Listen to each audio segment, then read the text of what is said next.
Webinar toimub siis üle-eestilise noorsootöö nädala raames ja see on üks 5 webinarist, mis sel nädalal toimub, siis seekord ongi järjekorras 5. Minu nimi on Roland Toko ja olen Edu kasutajatest ja selle webinari moderaator. Aitan seda siis läbi viia ja mul on väga hea meel tutvustada meie tänaseid webinari külalisi. Minuga siin on Riin Luks, kes on Nopi Üles projektijuht. Tere, Riin! Tere! Siis on Anneli Emma Krell, kes on IFU Eesti üks esindajatest. Tere, Anneli Emma! Tere, Roland! Ja erikülalisena siis on meil täna investor ja rikkaks saamise õpiku autor Jaak Roosaare. Tere, Jaak! Tervist! Mis me täna teeme on see, et me räägime siis sellest, kuidas noorte projektides osaleda ja ka välismaal õppimisest ja samamoodi sellest, et kuidas see võiks mõjutada ka sinu tuleviku karjääri ja miks mitte ka sissetulekuid. Ja samuti me räägime sellest, et milliseid põnevaid noorte projekte siis on olemas ja kuidas nendest osa võtta, kust võiks infot nende kohta saada. Endiselt on käimas võistlus nimega School 2018 ja anna meile märku, kus koolis sa käid või millises noorteorganisatsioonis või huvikoolis, kus sa aktiivne oled. Kirjuta praegu kohe kommentaari, sest et täna on viimane etapp, viimane võimalus, et endale peaauhind võita ja kasuta seda võimalust ja kutsuga tegelikult oma sõbrad, koolikaaslased, noortekeskuse, noorteorganisatsioonikaaslased siia osalema selle sama lingi kaudu, mis sa kohe teksti juures leiad siin kommentaaris. Ja viimane võimalus on saada osa peaauhinnast, mis ma olen juba siin paar korda maininud, on seda meilidel näinud, et ansambli Shannon laulja tuleb siis sinu kooli noorteorganisatsiooni, teeb seal mõned laulud ja annab natuke inspiratsiooni ja tulen juba mina sinna temaga kaasa ja jagame, teeme ühe toreda päeva. Lisaks sellele siis ole aktiivne, küsi küsimusi, anname terve hulga auhindu veel ära täna. Siis kui sa vastad, kui sa küsid ja nii edasi, sellepärast, et teeme selle toredaks selle koos olemise siin. Igal juhul lähme teema juurde ja noorteprojektid, välismaal õppimine. Võib-olla küsikski kohe, et mida üldse annab ühele noorele noorteprojektides osalemine? Et Riin, ma annaks sulle selle kohe edasi. Mul on kõigepealt väga hea meel näha, et siin on hästi palju noori näiteks Valgast ja Luunjast, mis on tegelikult suhteliselt populaarsed ka Nopi Üles noorteprojektide kirjutajad. Ehk siis see piirkond on hästi populaarne, kus noored meile kirjutavad. Aga noorteprojektides osalemine, et ma arvan, et mina seda olen vale inimene ütlema selles osas, et võib-olla noored ise saavad siin kõrval kirjutada, et mis neid motiveerib noorteprojektides osalema. Aga ma saan rääkida siis nii palju, kui minule on noored tagasisidestanud. Ja ütleme nii, et Nopi Üles on konkreetselt loodud noortele, kes eelistavad oma ideed esitada siis teistele plakati kujul. Ehk siis see kirjutamisoskus ei ole projekti puhul oluline. Teiste projektifondide juures ma peaks mainima, et tegelikult kirjutamine on ülioluline. Aga me oleme siis seda teed läinud, et meie tahame teada, mis noori päriselt huvitab ja tänu sellele oleme me välja sõelunud selle, et noori reaalselt huvitab mitte iseenda jaoks tegemine, mitte oma väikse huvigrupi jaoks tegemine, vaid konkreetselt kogukonna heaks panustamine. Ja me usume, et kui noor on selle esimese kogemuse kätte saanud, siis edaspidi ta juba tahab projektides osaleda vabatahtlikult. Ehk siis meie leiame, et projektides osalemine annab noorele esiteks motivatsiooni, teiseks eduelamuse ja kolmandaks muidugi ka leiab endast selle teotahte, et panustada mitte ainult siis iseenda arengusse, vaid üleüldiselt ühiskonna ja kogukonna arengusse.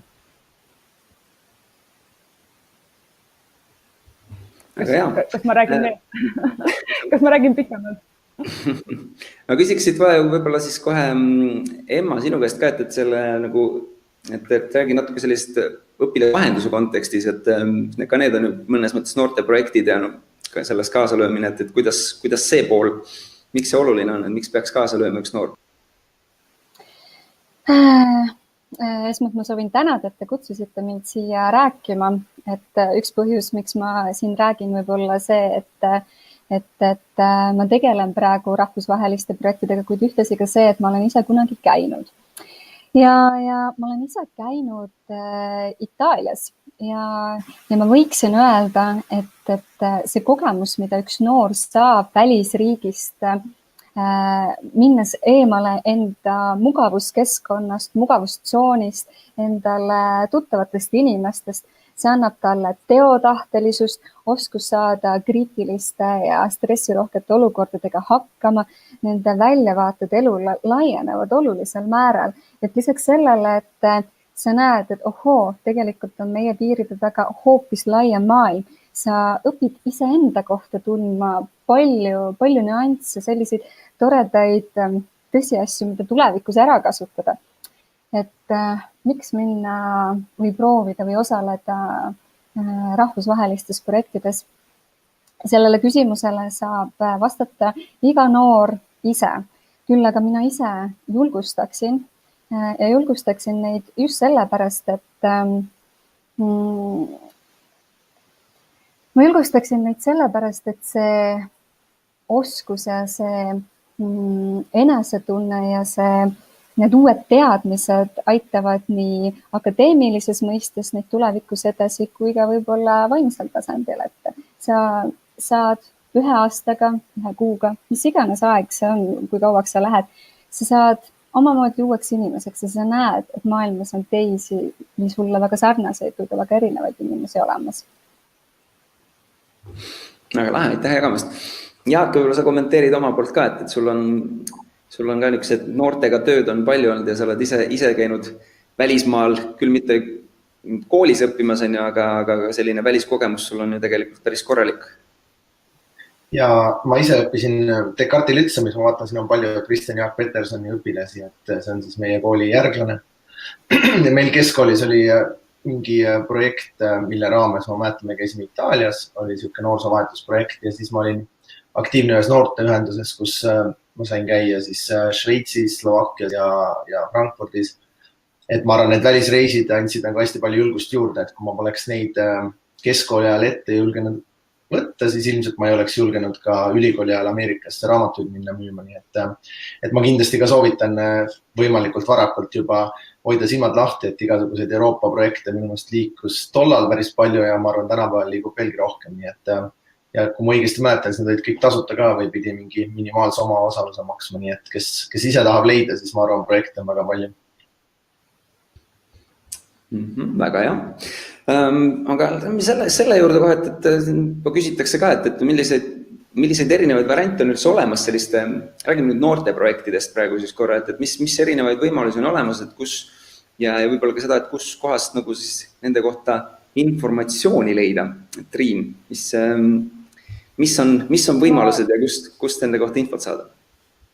Et ma tegelikult kõigepealt räägiksin natuke Nopp Üles fondist, et ma tegelikult siin kõrval vaatasin, et Uku oli kirjutanud, et tema on teinud Nopp Üles projekti, mis on nagu väga, väga äge ja Uku võib võib-olla kommenteerida siin kõrval ka, et mida see temale siis andis.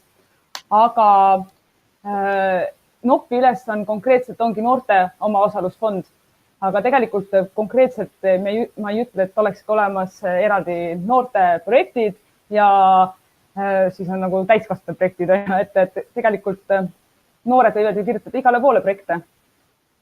Kultuurkapitali, Hasartmängumaksu Nõukogusse, siis Erasmusesse on ju, et noortel on tegelikult väga palju võimalusi ja Nopp Üles üks suund ongi siis see, et kui noorel on idee, siis ta võib meiega ühendust võtta ja meie oskame teda aidata, et millisesse fondi näiteks tema idee võiks sobida või kuidas see idee ehitada üles niimoodi, et see sobiks ka projektifondi, et olenevalt siis sellest, kuidas ta idee on, kas on kultuuriga seotud, kas on õpilasvahetusega seotud, noortevahetusega seotud, kogukonna arenguga seotud, et selle põhjal me siis saame noore edasi suunata, teda ka natukene nõustada ja võib-olla ka reaalselt nõustamise protsess teha mitme kuu pikkuseks, et aidata ka juhtimisprotsessiga.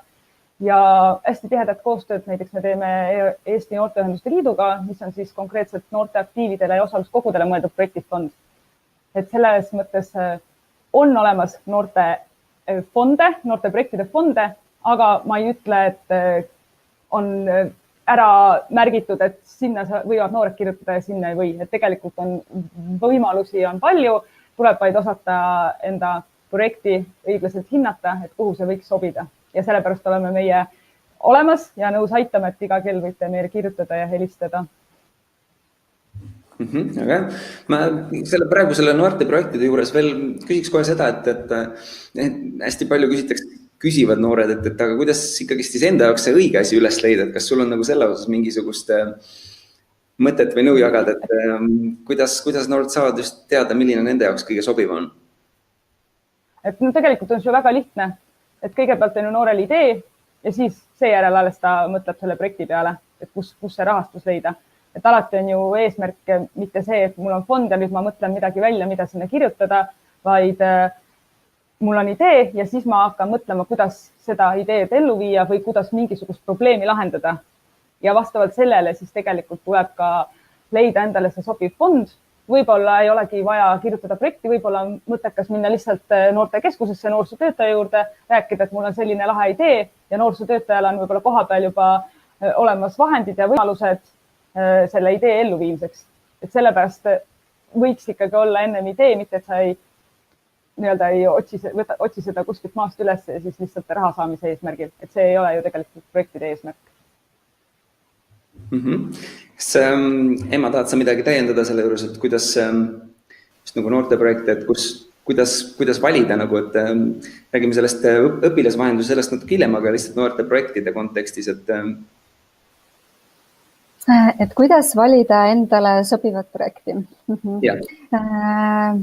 Esmalt ma võib-olla soovitaksin võib-olla mõelda, mis on see vorm, millist projekti sa tahad, et kas sa tahad midagi luua omaenda kätega või sa tahad korraldada mingisuguseid üritusi teistele noortele, kas sa soovid näiteks kogukonda midagi panustada. Et ma sooviksin kõige enam alustada võib-olla iseendasse sellest väikesest tuumikgrupist, kes on sinu ümber, kes on võib-olla sinu kaasamõtlejad, et alustage ideede brainstormisest. Istuge maha kuhugi parki või kuhugi söögilaua äärde ja lihtsalt tulistage ideid. Ja uskuge mind niimoodi, kui kõik tulistavad erinevaid ideid ja mõtteid, siis sealt hakkabki midagi välja kooruma. See on sellisel juhul, kui me räägime ise projekti kirjustamisest ja selle elluviimisest. Aga samas võib-olla teine täiesti adekvaatne variant, mida ma olen väga paljudele noortele soovitanud, on see, et kui sa juba leiad midagi, et keegi on hakkamas looma mingisugust projekti ja sa tunned, et see väga-väga kõnetab sind sügavalt, siis leia moodused kaasa hüpata sellele teekonnale. Kogu see läbi kogemusi, õppetunde ja kõike muud sellest. Väga hea. Ja Jaak, tahad sa midagi ka lisada selle juures, et kuidas sina seda näed, et kuidas noor võiks leida endale sobivat? Ma arvan, nagu eelkõnelejad mainisid ka, et kui sa ise tead, et sa tahad midagi teha, et siis anna sellest oma kas siis noortekeskuses või õppala juhatajale või kellegile teada, et meil käis koolis oli vist mingi infolist, kus käisid läbi need erinevad pakkumised ja kui ise aktiivne olid, siis said sealt valida, aga ühe projekti me panime ise ka oma klassikaaslastega kokku, et selle, kus me Itaalias käisime, et hakkasimegi otsast tulema. See algidee oligi see, et tahaks Itaalias ära käia ja siis me hakkasime mõtlema, mis meid kõnetab ja siis ehitasime selle projekti nagu teistpidi üles, et mõnes mõttes ei ole ka nagu halb niipidi alustada, et sul on reisikihk, aga ehitad sinna reisikihu peale siis selle projekti, et kui sul ei ole mingit selget sellist teadmist, mis projekt see täpselt võiks olla. Et kokkuvõttes oli väga äge noortevahetus. Peaasi, et kuskilt pihta hakkad. Aga jah, mul on lihtsalt enda kogemust, et mina oli muusikahuvi ja siis mäletan, kuidas esimene meie muusikalaager tekkis, oli sellest, et ma käisin ise osalemas erinevatel muusikafestivalidel ja siis, mis tihtilugu juhtus, oli see, et me olime, siis festivalil oli siis selline telklaager ja siis me olime suure osa ajast selles telklaagris ja mängisime muusikutega mingid oma mingeid asju, me sinna nagu festivali alale nagu ei jõudnudki, siis mõtlesime, et aga miks me nagu ostame pileti nagu festivalile ja siis oleme telklaagris enamus aja, et teeks nagu siis juba selle laagri, kus nagu see osa ongi. Et see tekkis nagu sellisest oma huvist nagu muusika vastu ja siis tekkis sealt, tegime esimese niisuguse muusikute laagri kunagi aasta 2009 Bandcampi nime all. Ja sealt hakkas minu jaoks ka tegelikult väga palju asju pihta. Et selles mõttes kindlasti tasub jällagist enda huvist lähtuvalt või siis need teised nõuanded, mis olid ka minu arust olid ka väga head. Aga Riin, ma küsiks ka seda, et noorte projektide kontekstis, et kui nüüd mõni noor tahaks kaasa lüüa, et siis mis võiks olla esimene samm? Mida saaks täna ära teha? Mis võiks olla esimene samm, mida noor võiks teha? Väga hea, et seda küsisid, et ma vaatasin kõrval chatis oli selline küsimus, et kui kirjutad projekti ja saad rahastused, kas sa siis pead võtma endale kaelaga selle projekti elluviimise. Et tegelikult, nagu me enne ütlesid, me eeldame, et noorel on idee ja tal on teotahe ja siis ta saab selle rahastuse, et tegelikult väga harva juhtub nii, et saad rahastuse lihtsalt ideest, mida sa ei kavatse ellu viia. Et võib-olla siis peakski rääkima natuke, et mis see projekt üldse on. Et projektil on tegelikult ongi tegevused, on ju mingisuguse probleemi või mingisuguse asja lahendamiseks, mis teie kodukohas või kogukonnas on.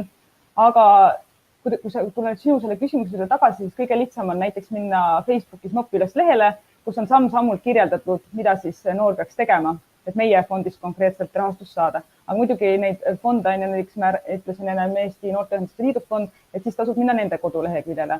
Hetkel puudub selline konkreetne koht, kus sa leiaksidki kõik info, mis erinevad projektid on olemas. See kindlasti tuleb, ei tea veel millises formaadis ja teine lehekülg on siis david.ee, kus tegelikult noor leiab ka erinevate projektikonkursside kohta infot, aga kindlasti kõik erinevad noorteorganisatsioonid jagavad igal pool enda sotsiaalmeedias erinevate lehekülgede kaudu informatsiooni. Sellepärast üks asi on ju projektifondid, mida tegelikult ei ole nii palju, et noor leiaks mingisuguse hästi pika listi, et see on selline natuke utoopia, aga on sellised lisakonkursid aeg-ajalt, näiteks praegu meil lõppes just välkkonkurss, kus siis noored said noorsootöö eri raames kirjutada projekte, mida nemad noorsootöö nädalal tahaksid teha ja kuidas enda kogukonnale siis noorsootööd tutvustada. Ja tegelikult taotlusi tuli päris palju, rahastust kahjuks kõik ei saanud, sest et konkurents oli tihe, mis näitab, et noortel tegelikult huvi projekte kirjutamise ja elluviimise vastu on. Ja kui te lähetegi nüüd Facebookis Noppiüles lehele, siis te leiate kõik erinevad võimalused, kus siis meieni jõuda. Aga meie süsteem on hästi lihtne, et meil on Google Docs vorm, kus sa saate rääkida oma ideest. Ei ole tähtis ilusad täislaused ega kuidas sa seda sõnastad, vaid tähtis on see, mida sa tahad teha. Siis me võtame iga noorega ühendust, kes on meile taotlus esitanud ja teeme samamoodi nagu praegu meil on webinar, teeme Skype nõustamise, kus siis räägime ka idee läbi, mida täpsemalt vaja oleks, kui palju rahastust selle jaoks üldse vaja oleks ja käimegi kõik punktid detailselt läbi.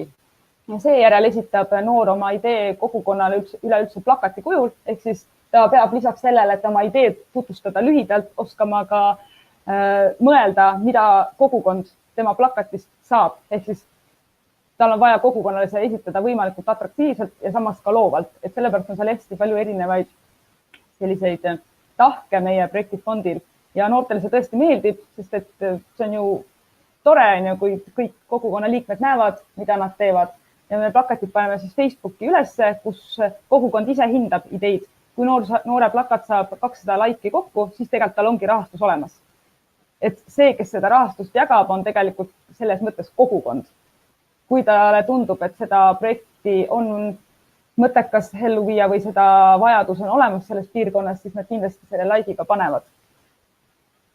Ma ei tea, kas see aitas see süsteem, et tegelikult on nagu meie väga lihtne. Facebooki lehele siis kindlasti leiate informatsiooni rohkem. Ja, sa mainisid ka mõningaid lehti, kust infot vaadata ja nende noorte projektide kohta ja lihtsalt ma mainin siin kohal ka veel ära, et ma ei julge küll lubada, et see david.ee saab olema nagu see keskkond, kus kõik see informatsioon saab nüüd olema lähiajal kohe, aga igal juhul see on see suund, et kuna D5 messina enam ei toimu, siis täna püüabki David nagu ka läbi nende webinaride tuua kokku selle informatsiooni, mida noortel on vaja ja edaspidi saab D5.ee-st olema just see keskkond, kus nagu väga palju kõike seda vaja noorte jaoks on kokku koondatud, nii et kindlasti tasub sellel silma peal hoida juba täna ja veelgi rohkem lähiajal ja tulevikus. Võib-olla küsin ka seda, mida küsis Jaanika siin, et kas tuleviku perspektiivis on noorte projekte pigem juurde tulemas või vähemaks jäämas? Ma annaks siin sõna nii Riin sulle kui ka Emma võib-olla sulle, aga Riin, mis sa arvad? No, kas me räägime siin konkreetselt fondidest või projektidest, siis ma loodan, et fonde tuleb juurde, loodan, et ka noorte projekte tuleb juurde, et praegu, kui ma vaatan NOP-i pealt, siis ideid tuleb kindlasti rohkem, kui on rahastust. Et selles mõttes on noored aktiivsed ja loodame, et siis ka ideid laekub ka järgmisel aastal täpselt sama palju või rohkemgi veel. Aga ma ei oska nüüd öelda, mina ei saa öelda, kas fonde tekib juurde. Ja ma ise võib-olla lisaksin ka juurde, et kindlasti on soovijaid, tahtjaid, ideid alati rohkem, kui on võimalik seda pakkuda. Aga mis puudutab Erasmus Plus projekti, mis koordineerib või hõlmab endas noortevahetusi, Euroopa vabatahtlikku teenistust, kohalikul tasandil erinevate projektide kirjutamist ja elluviimist, siis seal on veel mõned aastad täpselt sama arenguprogramm, mis on praegu, ehk siis julgeksin väita, et ikkagi väga suur osa, ma arvan, ligi 75% tahtjatest ja soovijatest saavad oma projekti ellu viia või saavad minna sinna, kus nad soovivad. Et minnes natukene välismaa teemale, siis kui on soovi minna vabatahtliku teenistuse kaudu välismaale või erinevatele noortevahetustele, rahvusvahelistele, siis neid projekte tõesti tuleb üsna palju kogu aeg peale. Ja noorel on ainult vaja välja valida, milline on tema soov, milline on tema teemavalik, mida ta tahaks seal konkreetses noortevahetuses käsitleda. Ja ma tahaksin uskuda, et see jätkub ka samas vaimus, et ei teki üks hetk olukorda, et selliseid võimalusi pole, sest et see on ära tõendanud ennast, et see on kasulik ja vajalik. Aga me vaikselt liigume siit ka tegelikult selle välismaale mineku ja selle teemade juurde ka, aga üks küsimus, mis veel hästi palju käib läbi, on ikkagist raha teema, mis ei üllata, et on Milena küsinud seda, kas rahapuudus on suureks probleemiks välismaale õppima minnes ja ka samas on Helena ja Milena küsinud mõlemad seda, et mis on peamised võimalised sponsorite leidmiseks ja mida sponsorid soovivad meie poolt, et neilt head tuge saada. Ma võin vastata. Ja, annakski sulle. Seda on, rahastuse teemat on kokkuvõtlikult küllaltki keeruline seletada, kuna igal organisatsioonil, igal projektil on praktiliselt erinev selline rahastusmetoodika. Aga kui me räägime lühiajalistest noortevahetustest, siis väga sageli on juba projektidesse sisse kirjutatud, et 70% kuludest tasub siis projektirahadest, ehk siis noorel endal on tarvis leida see 30% omaosalust. See on nüüd konkreetselt noortevahetuse koha pealt. Kui me räägime Euroopa vabatahtliku teenistuse koha pealt, siis seal kehtib küllaltki sarnane rahastamistaktika, et noorel on ikkagi küllaltki marginaalne summa vaja endal välja käia. Aga ma arvan, et kuna siin räägitakse ikkagi suurematest summadest ja sponsorite leidmisest, siis nad räägivad välismaal õppimisest ja tõepoolest see on küllaltki kulukas tegemine. Aga ma ei oska paraku siinkohal öelda, kuidas talitlevad teised organisatsioonid, aga meie oleme aastatega välja töötanud küll sellise toetajate otsimise koolituse, mis ei keskendu niivõrd sellele, kuidas ainult sponsorite poole pöörduda, vaid et kuidas ühel noorel võtta või välja tuua, mis on tema tugevused, olgu selleks käsitöö tegemine, pilli mängimine ja et ta selle oskusega paneks raha kasvama või selles osas, et ta kasutaks seda oskust ära, et teenida raha. Ja see ei ole mitte lihtsalt mõeldud selle ühe ainsa aasta või projekti tarbeks, vaid need on need oskused, mis saadavad seda noort ju kogu ülejäänud elu. Oskus kirjutada, oskus olla julge ja helistada võõrastele inimestele või esineda võõrastele inimestele. Et kindlasti Jaak võib siin kõrvalt rääkida, et see julgus ja oskus endas leida need tugevused on oskused, mis on vajalikud sulle ka 20-30 aasta pärast.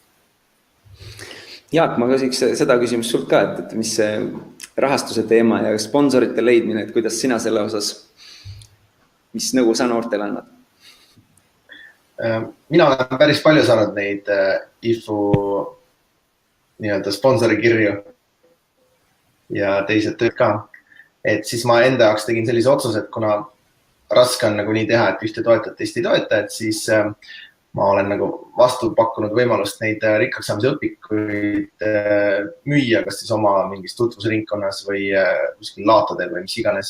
Et ma võin neid justkui hulgina kanda ja jaehinnaga edasi müüa. Ja see oli üks poiss, kes Saksamaal õppima läks, kes siis päris nagu hoolega müüs neid, et siis lõpuks tegelikult ma andsingi need raamatud tasuta talle, aga ta vähemalt nagu alguses eeldas, et ta saab sealt siis sellist nagu jae- ja hulgimüügi tulu vahelt teenida.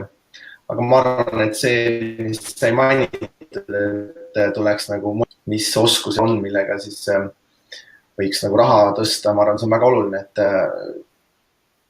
ma puutun kokku start-upidega näiteks, et seal maailmas on täpselt samamoodi, et ega keegi ise ei tule sulle seda raha pakkuma, et pead ikka ise aktiivne olema ja võib-olla tasukski mõelda siis selle peale, et nagu ei ole nagu ühtegi võimalust raha kaasamiseks, tegelikult ikkagi on, aga kui sa ei suuda välja mõelda, et siis võib-olla mõeldagi mingi välismaale siis näiteks tööle minemise peale, eriti kui tudeng oled, et see oli ka põhjus, miks mina Ameerikasse raamatud müüma läksin, et minu jaoks oli nagu oluline see, et lisaks sellele kultuurikogemusele teeniks natuke raha ka, et siis ma arvan, et see on ka täiesti okei valik, et mitte ainult õppima minek, vaid ka välismaale siis kas praktikale või tööle minek.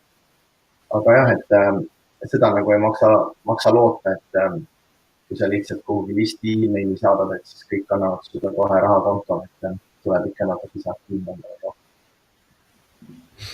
Ja, väga hea. Ja Riin, sinu käest ka selle osas on sul mingid mõtted juurde lisada?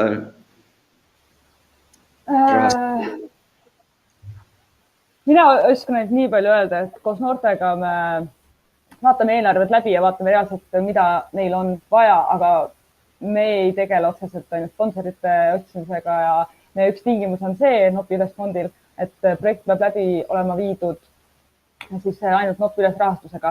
Lisaks võib siis otsida sponsoreid vahendite toetusena, ehk siis ruumide rent või siis annavad mingisuguseid meeneid. Ja see on nagu taotluslikult sellepärast tehtud nii, et noor õpiks selle ühe eelarve piires majandama ja oskaks on ju hinnata, kui suurt rahastust tema projekt vajab. Väga hea. Lähme siit kõigist nüüd siis selle õpilasvahetuse ja välismaal õppimise ja selle juurde, et enne me rääkisime, et miks on need noorte projektides osalemised ja asjad kasulikud. Kas midagi on selle välismaal õppimise ja selle juures veel erilist, mis on nagu veel lisakasu kui lihtsalt noorte projektid, mida Eestis tehas? Ma aiman, et see küsimus on mulle mõeldud. Ja. Ma vaatan siin kõrval on väga palju küsimusi just välismaale mineku kohta. Väga palju selliseid küsimusi, et kuidas ma saan välismaal olles hakkama, kui ma näiteks ei oska seda keelt ja ei julge võib-olla teiste inimestega nii lihtsasti suhelda või et kuidas see tööturul üleüldse mind mõjutama tulevikus hakkab. Et tegelikult me elame juba praegu sellises ühiskonnas ja praegune generatsioon on selline, kellel ongi natukene teistsugune mõtlemine ja suhtumine töö töö tegemisse või muusse sellisesse, siis tööandjad tohutult, ma vastan siin Kaileeni küsimusele, et tööandjad tegelikult tohutult väärtustavad väliskogemust, sellepärast et peaaegu eranditult alati on tulnud väliskogemus ikkagi sellise läbi suure stressi omamoodi ja see näitab noore kohta nii mõndagi. See näitab seda, et ta on tulnud toime üksinda, ta on tulnud toime täiesti võõras kultuurikeskkonnas, kus inimesed ei käitu ega reageeri asjadele ja olukordadele talle tavapärasel moel. See näitab, et see noor on võimeline ära õppima uut võõrkeelt ja uskuge mind, noored on nagu švammid. Nad tulevad tagasi ja nad on lihtsalt eranditult alati uue võõrkeelega. Ja uus võõrkeeleoskus tänases maailmas see on kindlasti asi, mida mainid ära nii CV-s kui ka igal pool mujal. Et tavaliselt nende selline uus teekond tegelikult algabki uue võõrkeeleoskuse rakendamisega siin kohapeal Eestis. Väga hea, väga head põhjused, miks välismaale minna. Jaak, äkki sa lisad midagi juurde veel omalt poolt, et mis selline väliskogemus nagu eraldi veel juurde annab noorele? No, need lühiajalised projektid, nagu mainisin, et minu jaoks seal oli lihtsalt selline, ühelt poolt oli äge, et sai tasuta reisida justkui ja teiselt poolt uusi kontakte ja tegelikult seda keelepraktikat ka, mis juba sai ära mainitud.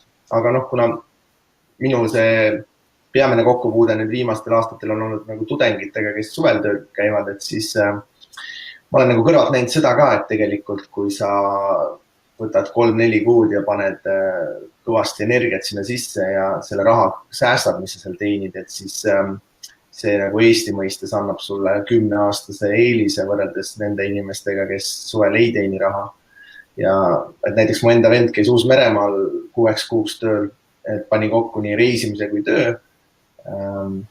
Samal ajal oli ise minu meelest kirjutas oma doktorikraadi, et doktorikraadiga Uus-Meremaa lehmalüpsja, aga sealt tagasi tulles siis nende säästude eest ta sai oma esimese kodu sissemakse teha ja me just arutasime, et kui oleks hakanud oma geneetiku palgast seda niimoodi 100 euro kaupa sääst, mul oleks 10 aastat läinud aega, et endale see sissemakse koguda, nii et ma võib-olla just nendele, kes nagu rahaliselt pikemat visiooni endale silmas peavad, et siis selline välismaal töötamine, ma arvan, et lisaks kõigele kogemusele ja keeleoskusele ja julgusele on ka rahaliselt võib-olla päris mõistlik. Väga hea. Aga Emma, võib-olla räägid sellest, et mida välismaale õppima minnes silmas pidadasid ja ma mõtlen ka tegelikult siin võib-olla üks pool on see, et mis me räägime on siin, et hästi palju asju, mis see kõik annab, aga kas on ka mingid ohud ja midagi, mida tuleb nagu selles mõttes silmas pidada, et mida peab teadma enne, kui seda otsust teha? Ja tegelikult see ei ole ju üldse mitte lihtne otsus. Et isegi kui me räägime kuust ajast, siis tegelikult on see ikkagi piisavalt pikk periood, et noorest tekiksid igasugused emotsioonid, koduigatsus, kurbus, rõõm ja need on need emotsioonid, millega nad peavad toime tulema. Aga mida nad peaksid silmas pidama? Ma arvan, et kui nad on endale pähe mõtnud juba mõtte, et võiks minna kuhugi välismaale, siis ma arvan, et nad võiksid enda jaoks esimesena selgeks teha, et mida nad tahaksid teha välismaale. Kas nad tahaksid tööle minna välismaale, tahaksid nad minna õppima välismaale, tahaksid nad minna mingisuguse seminari või koolituse kaudu välismaale. Et see on võib-olla kõige esimene asi, millest üldse alustada. Kui nad on selle selgeks teinud, siis ma esmalt soovitaksin vähemalt erinevate õppima minemiste koha pealt kaotada ära hirm, aga ma ju ei oska selle kohaliku riigikeelt, sellepärast et enamik selliseid projekte ei nõuagi keeleoskust. Ja kolmandaks, mida ma võib-olla soovitaksin neil kindlasti silmas pidada, on see, et kui sa tead, et sa tahad minna näiteks välismaale tööle või sa tead, et et sa tahad minna välismaale õppima, siis tee hästi põhjalik uurimustöö enne, kellega sa lähed. Pakkujaid on tohutult palju tänases päevases ühiskonnas. Eestis on, ma kujutan ette, 10 erinevaid organisatsioone, kes saadavad õpilasi lühiajalistele noortevahetustele, kes vahendavad tööpakkumisi, kes saadavad välismaale õppima. Aga oluline on teha selgeks, et kui kaua nad on sellega tegutsenud, lugeda võib-olla kogemuslugusi ja muud sellist, sellepärast et hästi oluline selle kõige kõrval on ka ettevalmistus, et kuidas sind valmistatakse ette selleks. Kas sul on olemas tugi seal koha peal, mis saab pärast? Et ma soovitaksin selliseid nüansse kaaluda enne, kui otsust langetada. Väga hea pointid. Räägi natuke ka sellest, et kuidas see niisugune protsess välja näeb, et kui nüüd välismaale tahaks minna, õpilasvahetuses osaleda või välismaale õppima minna, et kuidas see protsess on? See protsess tegelikult väga palju sõltub projekti või ütleme selle organisatsiooni iseloomust, et kui me räägime gümnaasiumisse minemisest, siis on selleks üks protsess, aga kui soovitakse minna juba ülikooli ajal, siis sellel on natukene teistsugune protsess. Aga kui ma räägiksin sellest valdkonnast, kus ma ise olen, ehk siis põhikooli ja gümnaasiumi ajal minnes, siis ma vastan Stella su küsimusele, et tõepoolest, kui sa tahad minna välismaale gümnaasiumist, siis sa ei pea selleks oskama Ladina-Ameerikasse minna hispaania keelt või Saksamaale minna saksa keelt. Et see algab sellest, et sa otsid endale välja just selle organisatsiooni, kes vastab nendele tingimustele ja nõuetele, millest ma just enne rääkisin ja just see, kes tundub sulle kõige õigem. Meie organisatsioonis on selleks tarvis esmalt täita taotlusankeet, kus me saame natukene aimu noore vanusest, sellised muud olulised informatsioonid, kui vana ta on, millised on tema meelsaimad sihtriigid ja pärast seda me palume kirjutada ja mida paluvad ka väga paljud teised organisatsioonid teha, on kirjutada motivatsioonikiri. Ehk siis miks näeb üks noor ennast minemas välismaale, mida see väliskogemus talle annab. Ja pärast seda toimub väga paljudes organisatsioonides selline intervjuu vormis valimispäev, ütleks nii, kus selgitataksegi välja, millised on noore elu väljavaated, mida tema soovib sellelt aastalt või projektilt üleüldse saada ja kuhu ta sooviks minna. Kui see on ära tehtud ja mingisuguseid murekohti ei ole, siis tegelikult ongi aeg sõlmida leping. Ja ma olen aru saanud, et see on tegelikult täitsa tavaline protsess väga paljudel organisatsioonidel, et esmalt saadakse teada, millised on noore mõtted, soovid, väljavaated ning seejärel, kui noor on täiesti 100% kindel, siis kaasatakse tema lapsevanemad sinna, kuna tegu on alaealistega. Ja lapsevanematega koos tullakse lepinguvestlusele, kus siis räägitakse algusest lõpuni, milline see konkreetne programm on, milline on ettevalmistusprotsess, mida laps võiks teada enne minekut, milline on see kohapealne olemine seal, milleks olla valmis nii kultuurishokiks sinna minnes kui ka kultuurishokiks tagasi tulles. Tegelikult hästi naljakas on see, et tagasi tulles on veel suurem kultuurishokk. Jaak kindlasti teab sellest rääkida. Et, ja kui välja valitud ongi sobiv sihtriik ja seda just silmas pidades, et kas noor teab, et ta soovib kindlasti saada näiteks hispaania keelt selgeks või et äkki ta tahab minna Taani ülikooli, siis on mõistlik minna juba vahetusaastale gümnaasiumist Taani. Või kui nad soovivad mingisuguse eriprogrammi, näiteks spordiprogrammiga kusagil osaleda, siis ka see on täiesti võimalik jätkata enda Eestis harrastatud hobi kusagil välisriigis ja veelgi arendada seda. Ja siis algavad, kui on leping sõlmitud, siis algavadki erinevad ettevalmistavad sellised töögrupid. et aru saada, milline see kultuur ikkagi on, kuhu sa lähed ja millega arvestada, kuidas olla valmis ja siis ongi juba minek. Et tegelikult see kõik, kogu see protsess, need 4-5 sammu võivad aega võtta 3 nädalat, võivad aega võtta rohkem. Üks noor võib teha ettevalmistusi välismaale minekuks aasta, võib-olla 2, see on täiesti individuaalne ja aeg peakski kestma täpselt nii kaua, kuni ta ise tunneb, et on valmis.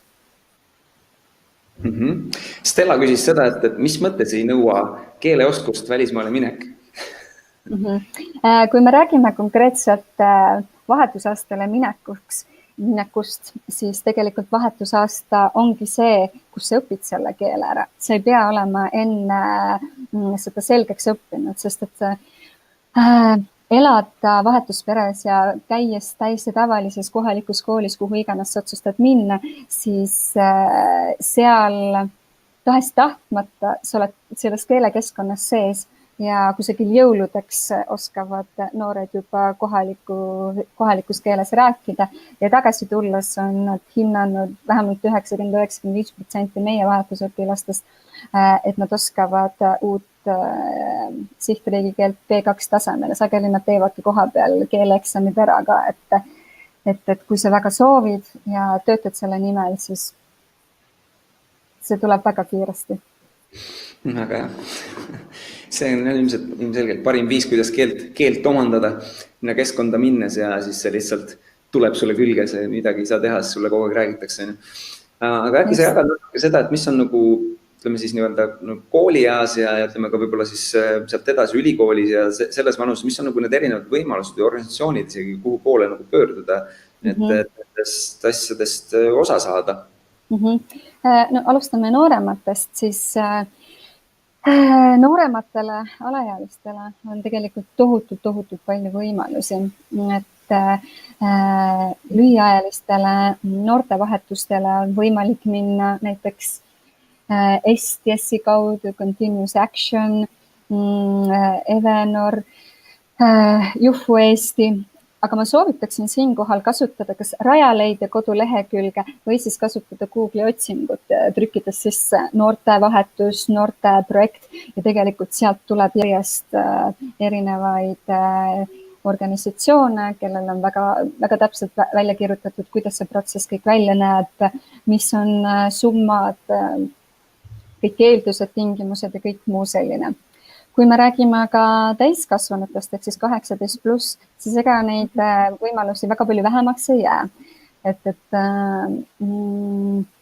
üheks võimaluseks, mida ma ise isiklikult väga soovitan, on Euroopa vabatahtlik teenistus.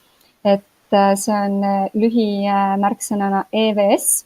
Ja kui trükkida EVS Eesti sisse kuhugi otsingutesse või taaskord kasutada Rajaleidja kodulehekülge, siis leiab tohutult palju erinevaid organisatsioone, kes seda pakuvad.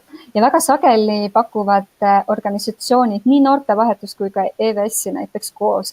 Et üldiselt nad tegelevad mitmete erinevate projektidega, mis on hästi teretulnud. Et kui sa lähed mõnda organisatsiooni kontorisse sisse, siis sulle pakutakse tõenäoliselt täpselt seda, mis on just sulle mõeldud, et kui sa ei taha kohe pikemaks ajaks minna, siis valigi see 2-nädalane noortevahetus endale ja need on väga toredad ja väga paljud erinevate teemadega. Kui sa aga juba oled ülikoolis, siis sa oled kindlasti saanud enda õppekuraatorilt kirja, et tule Erasmus infotundi.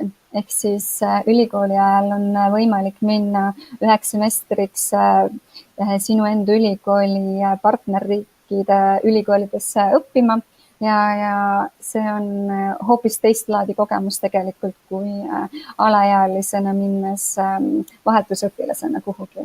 Sellepärast, et siis pead sa elama tõenäoliselt erinevates kas ühikates või mis iganes lahenduse sa iseenda jaoks leiad. Aga ka see on selline, ma ütleks, et tudengi ja üks kihvtimaid kogemusi ja elamusi, et väga sageli need, kes käivad gümnaasiumis vahetusastel, lähevad kindlasti ka ülikoolis juba Erasmusega vahetussemestrile. Ja mis veel on 6. eluaastani tegelikult, sellepärast, et see on Euroopa mõistes noor veel, on sul võimalik erinevatel seminaridel, koolitustel võtta osa ja tegelikult väga suur, kui mitte kõik projektid on koondatud sellisele kodulehele nagu salto-youth.net, ehk siis sealt sinna on kokku koondatud, ma kujutan ette, et iga riigi, kes on selle akrediteeringu enda organisatsioonile saanud, on kõik projektid sinna lisatud. Saad sa öelda korra uuesti selle, et kuidas see? Ma kohe ütlen sulle, ma ise kontrollin selle ka üle, aga see on salto-youth.net. Et sinna minnes on see valik on väga-väga suur ja lai ja tegelikult on võimalik ka ise kirjutada erinevatele organisatsioonidele välismaale. Tere, sooviksin tulla teie organisatsiooni vabatahtlikuks või võtta osa teie koolituselt ja läbi selle keskkonna kandideerida. Et see on tehtud väga kõrgeks. Ma nägin, et see postitati kommentaaridesse ka, et salto, et siis nagu salto kriips youth nagu noored.net on ju. Ei kõlanud väga Eestiga ära, see kõlas nagu Jaapani sait nagu alguses, kus sa seda ütlesid, aga nüüd ma saan aru, miks see nii kõlas, sellepärast see on kirjutatud sellised. Üks asi, mis ma võib-olla tahaks, et mis te kõik jagaks korra veel, on see, et mõni näide mõnest noorest ja võib-olla nagu selline nagu kes on käinud kas siis noorte projektis või käinud välismaal siis õppimas või tööd tegemas ja et sellise nagu eduloo näide just kes on, et noored nagu näeks, et sellel, mida on nagu inimesed saavutanud teinud läbi selle, et nad on käinud välismaal osanud noorte projektides. Ma annaks sulle võib-olla kohe, kuna sa siin praegu just oled niimoodi juba saanud ennast soojast rääkida ja teistel natuke hetke midagi.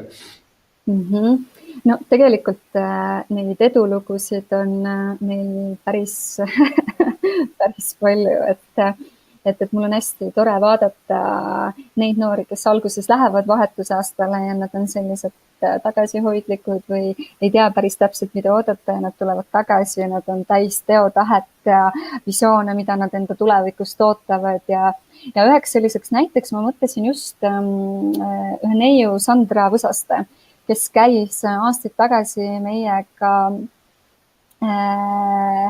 Austrias ja ta kirjutas mulle mõni päev tagasi hästi toreda e-kirja, kus ta natukene peegeldas aastaid hiljem oma kogemust ja ütles, et tänaseks päevaks on ta võitnud Eesti 2017 aasta parima õpilasfirma tiitli ning järgmine aasta panid kohe ka Euroopa tasandil selle kinni.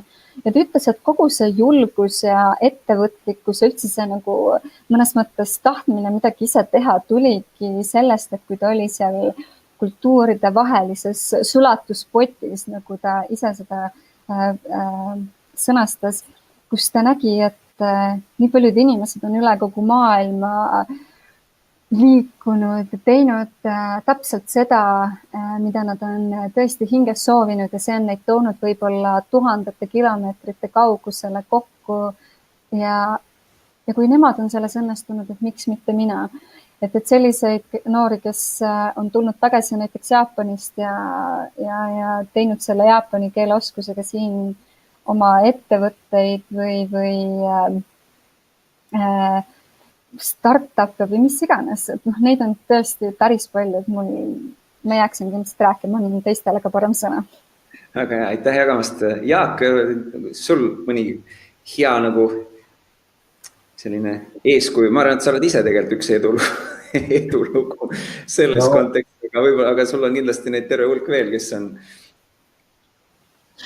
No jaa, ma võin ju näidata, ma olen siin kontoris paremini. Töö käib ja siin on pildid suvedest. Aga meil on selline programm, et iga aasta on seal kuskil 500-600 eestlast ja ma arvan, et seal on ka inimesi, kes ei jää sellega rahule, sest meil on päris raske programm. Et meil on osad tudengid, kes lähevad suure raaga siis neid raamatuid müüma, aga paari nädalaga siis ei taha enam seda tööd teha ja siis lähevad töötavad kuskil hotellis või rannas vetelpäästjana või nii edasi. Aga et võib-olla asi, millega me nagu oleme rahul, ongi see, et me oleme üritanud seda teha niimoodi, et pärast suve ei oleks nagu kellelgi halba maiku sellest programmist, et isegi kui nad selle raamatumüügiga ei tulnud välja, et läks mingit muud tööd tegema, et siis see viisasponsor just aitab neil ikkagi mingi teise töökoha ka leida. Et ma arvan, et võib-olla see ongi nagu kõige parem, et sa ei jää nii-öelda, ei pettu selles välismaal olemises, vaid vähemalt saad mingi kogemuse ikkagi kuskil muul tööl ka kätte. Ja ma arvan, et isegi kui see võib-olla rahaliselt pluss ei jää, et siis see kogemus iseenesest on nagu abiks. Et mul üks sõbranna käis ka Euroopa noortega tööl, ma eksi siis Austrias, ja oli ka väga-väga rahul.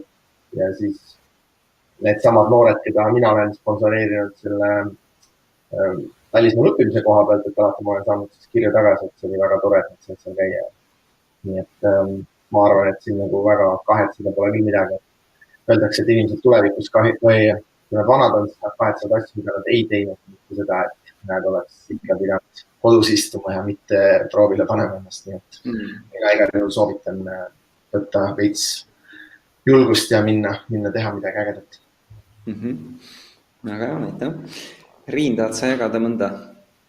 No ma ütlen, et edukus on selline suhteline mõiste, et meie edukad projektid tegelikult on ju kõik kogukonna heaks, et ükski noor ei ole sealt tulu teeninud, võib-olla ei ole ka konkreetset ettevõtet alustanud, aga on ise muutunud siis läbi projekti ettevõtlikumaks ja ma ei too nagu konkreetselt mingisugust näidet välja, sest tegelikult kõigil see aasta on siis juba ellu viidud 58 erinevat noorteprojekti ja kõik nad on tegelikult omamoodi edulood. On neid noori, kes on võtnud esimeseks sammuks siis noorteprojekti teha ja teinud selle projekti mitte ainult siis endale, vaid tervele kogukonnale ja need tulemused, mis nendest projektidest jäävad, need on ka, ütleme, aastate pärast noortel kasutada. On erinevad lauatennise projektid, on erinevad piljardiprojektid, on köögid, noortekeskustele tehakse köök hästi palju. Et tegelikult see edukus, mida nagu meie mõõdame, kui seda saab on ju niimoodi mõõta, on natukene teistmoodi.